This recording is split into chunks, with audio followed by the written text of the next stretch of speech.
My brother's laughter still echoes in my head from that day in the lawyer's office. He smirked loud enough for everyone to hear.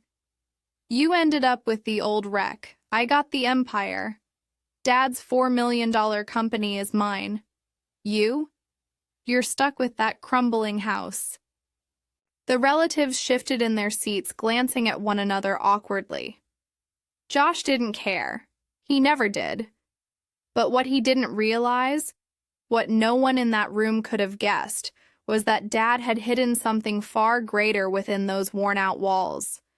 By the time my brother discovered the truth, it would be far too late. Dad had planned this for years, and the final move was mine to make. My father passed away on a Tuesday morning in March. A sudden heart attack. He was 68.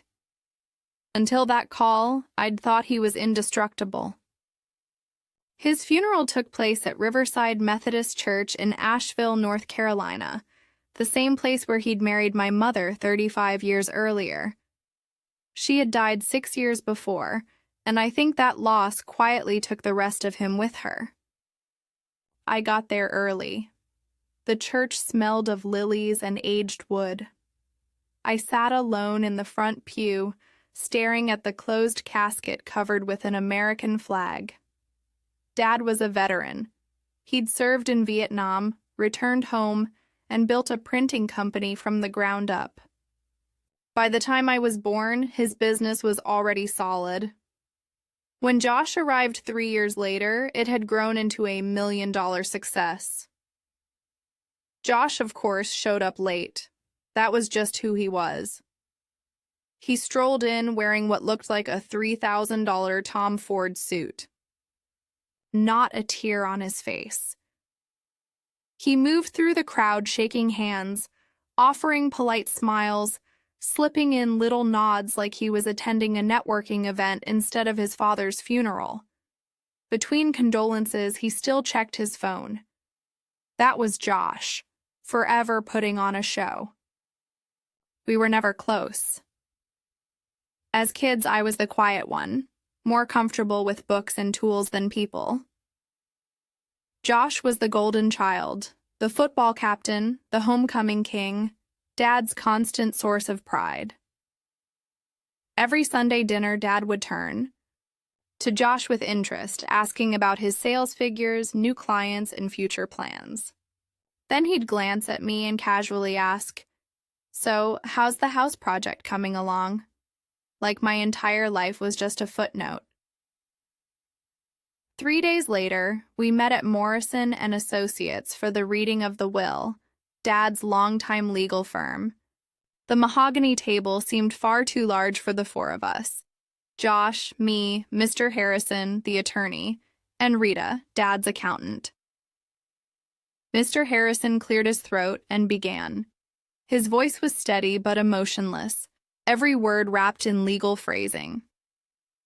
Then came the part we'd been waiting for. "To my son Joshua," he read, "I leave my business Campbell Printing Solutions, including all assets, client contracts, and operations, valued at approximately $4 million. Josh leaned back with a satisfied grin. He'd been expecting it, probably thought it was only fair. Mr. Harrison continued, "To my son Daniel," I held my breath. "I leave the family residence at 17 Oak Street, Asheville, North Carolina." The room went quiet. Then Josh burst out laughing. "The old place? That's it? What's that worth? Maybe 200 grand if he's lucky." He turned to me, eyes full of mock pity. "Guess that clears it up, huh? We know who Dad's real favorite was." I didn't answer. I just sat there, the familiar ache of being second best rising again. Mr. Harrison shifted awkwardly. Rita avoided my gaze completely. I signed the papers without a word, shook the attorney's hand, and left. Behind me, I could hear Josh already calling someone, bragging about his inheritance, his business, his future. That night, I drove to the old house. I hadn't planned to go, but I needed to feel close to Dad somehow. The house stood at the end of a quiet street shaded by tall oak trees, ones Dad had planted when I was 5. It was a simple 2-story craftsman with a wraparound porch built back in 1952. The paint on the old house was flaking off in strips and the shutters hung crooked, begging for repair. I finally understood why Josh had called it a dump. Yet as I stood in the driveway, the word didn't sit right with me. Memories drifted back. Warm summer evenings spent on that porch, Dad by my side, teaching me how to hold a level steady, how to read a tape measure, how to fix instead of replace. I unlocked the door and stepped inside. The air felt heavy, untouched since he'd gone. Everything was exactly as he'd left it. His reading glasses resting on the side table, a half-finished crossword beside them, the faint scent of old coffee still hanging in the air. I moved slowly through the living room, running my fingers over the worn furniture, every object carrying a memory. The past felt close enough to touch. Upstairs, at the end of the hall, was his room. I lingered in the doorway before stepping in. The bed was perfectly made, corners tucked with military precision. Dad's way. I began sorting through his belongings, not sure what I was looking for. Maybe clothes to give away, documents to organize, or just some sign that could explain why he'd left me so little. That's when I found it. While pulling the dresser away from the wall to vacuum behind it, I heard an odd sound, a hollow thump instead of a solid one. Curious, I knocked on the wall. Hollow. I tried a few inches to the left. Solid. Back again. Hollow. My pulse quickened. Kneeling down, I studied the baseboard. One section looked slightly newer, the paint just a shade different. I fetched a screwdriver from Dad's nightstand and carefully pried the board loose. Behind it was a small metal panel with a keypad, something you'd expect on a hidden safe.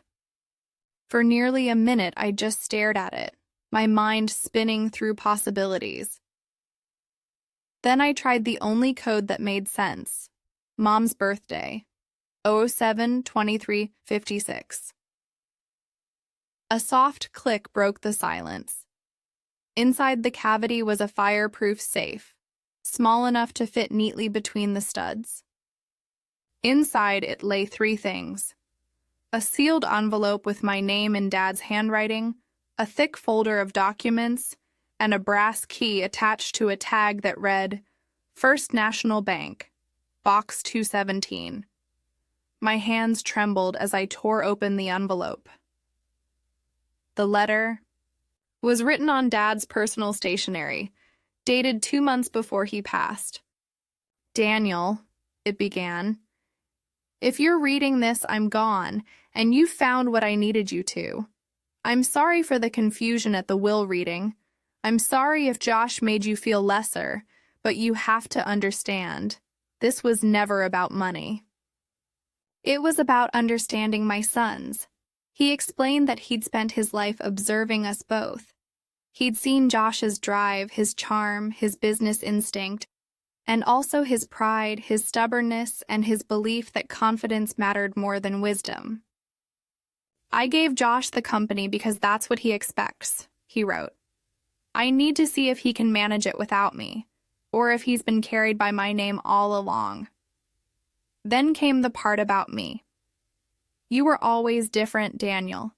You never needed applause. You watched, you learned, you repaired instead of discarding. You reminded me of myself before life hardened me. Dad went on to explain that the house was just the surface of what he'd left behind. The real inheritance was waiting inside the safe deposit box at First National Bank downtown. I've been putting money aside for you since you were 10, he wrote. Stocks, bonds, a trust fund, everything I didn't want Josh to know about. If he did, he'd demand half. This is yours. You earned it by being the son who never asked for anything. The letter closed with a simple line. Make me proud. Love, Dad. I sat on the floor of his bedroom, clutching that letter, and for the first time since his death, I broke down and wept. The next morning, I drove straight to First National Bank, carrying the key and the documents from the folder, ready to see what my father had truly left behind. The bank manager, a calm and efficient woman named Mrs. Chen, escorted me to the vault. Box 217 turned out to be much larger than I had imagined. Inside were neatly labeled folders arranged by year, each filled with stock certificates, bond portfolios, and detailed account statements. Several USB drives rested on top, holding digital records of everything. Mrs. Chen guided me to a private office so we could go through the contents together. When the inventory was complete, she looked at me with quiet admiration and said, "Your father was an exceptionally shrewd man. The assets in this box total approximately $3.2 million. Her words hit me harder than I expected. In the parking lot, I sat in my car and called Mr. Harrison. Did you know about this? I asked. There was a brief pause on the line before he sighed. Your father told me about it 6 months before he passed. He made me promise to stay silent. He said if you didn't find it yourself, then perhaps Josh was right about you. But if you did, then you'd prove you were the son he always believed in. For a long time, I just sat there, staring out at the traffic, letting the realization settle. Dad hadn't forgotten me. He'd trusted me. 2 weeks after the funeral, my phone rang while I was outside repainting the porch railings. Josh's name lit up the screen. "Hey, little brother," he said, his tone carrying that same smugness I'd grown up hearing. Just wanted to share some good news. I closed my first deal as CEO, $200,000 with a regional healthcare network. Not bad for week 1, huh? Congratulations, I replied flatly. Yeah, well, you know how it is. Some of us are born for this kind of thing. His laugh was sharp, rehearsed. So, how's that fixer-upper coming along? You planning to sell it or just live in Dad's shadow forever? I ignored the jab. I'm keeping it. He chuckled. Your choice, man. Your funeral. Anyway, I've got a client dinner to attend. You wouldn't get it. Later. He hung up. I went back to painting. I didn't tell him a word about the inheritance. I didn't tell anyone. Instead, I did what Dad had taught me best: observe, listen, and learn. I began quietly following Campbell Printing Solutions on LinkedIn. I kept an eye on trade publications, talked to a few people who still had ties to the business, and slowly started to piece together what was happening. Josh was slipping, and badly. In his first month as CEO, he fired 3 senior employees who had been with Dad for over 15 years, dismissing them as dead weight. Those 3 took their loyal clients to a competing firm. By the second month, Josh had poured a fortune into new digital printing machines without conducting proper market research. The equipment gathered dust. He'd misunderstood the market demand completely. By the third month, the company had already lost 2 of its 5 biggest clients. That's when the calls started. Hey, Dan, he'd say, trying to sound casual. Quick question. Do you still have Dad's contact list? You remember that guy from the hospital network? I'd answer vaguely, never offering anything useful. Soon, his tone began to change. Look, I could use your help. Dad never really explained how the production system worked. I don't know anything about the business, I told him truthfully. Dad had never taught me that side of things. 6 months later, a call came at 11 one night. His voice shook with panic. "Danny, I need a favor."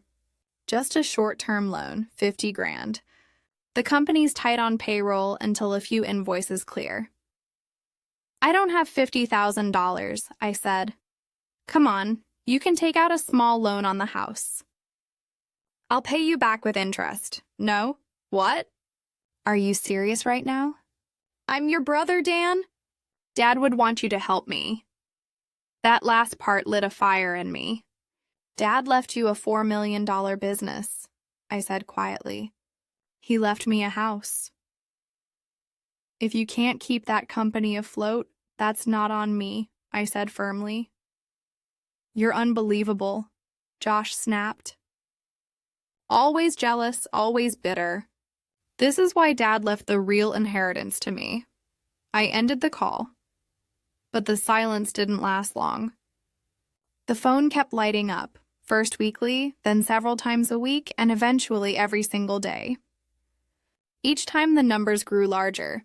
75,000, 100, 200.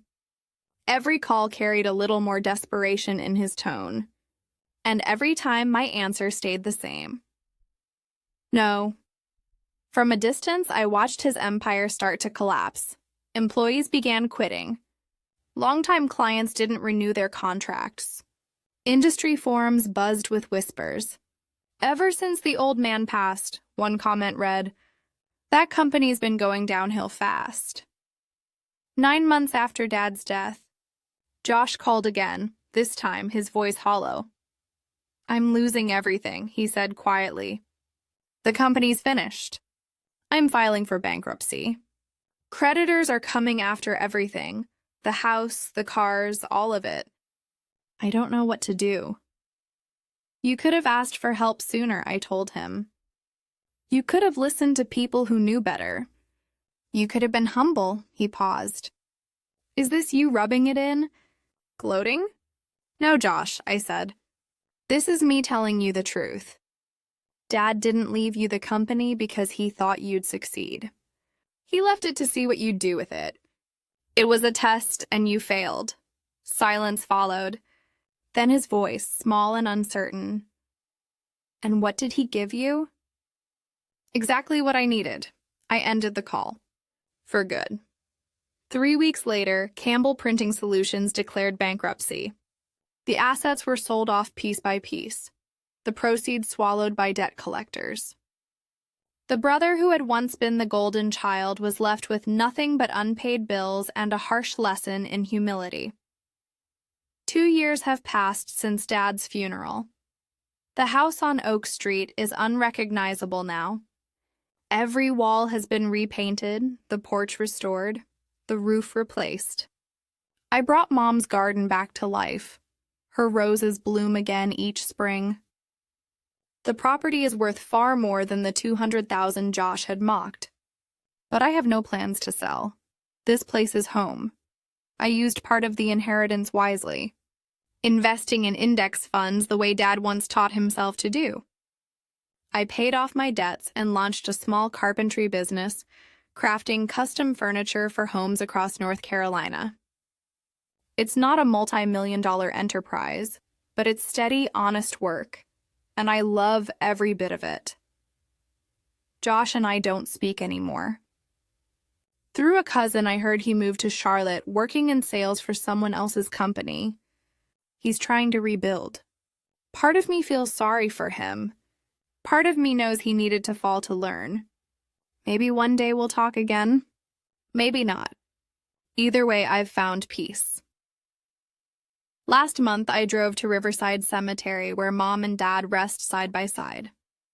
I brought white roses, Mom's favorite, and sat on the bench near their headstones.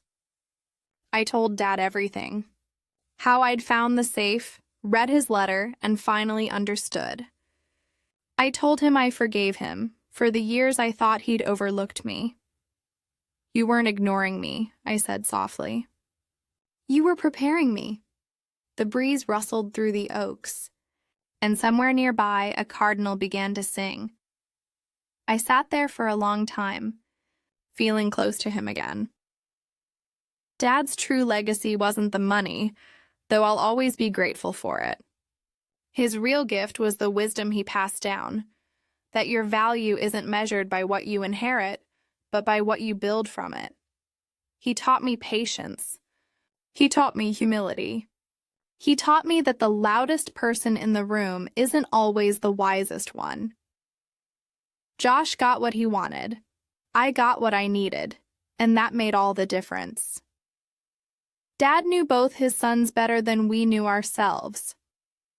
He gave each of us exactly what we deserved, not in wealth, but in lessons. And now I understand. The greatest inheritance isn't what you receive. It's who you become. If this story touched you, share your thoughts below. Have you ever faced a family inheritance that changed your relationships or your outlook on life? Tell your story in the comments, and don't forget to subscribe for more true-to-life tales about family, justice, and the lessons that shape who we are.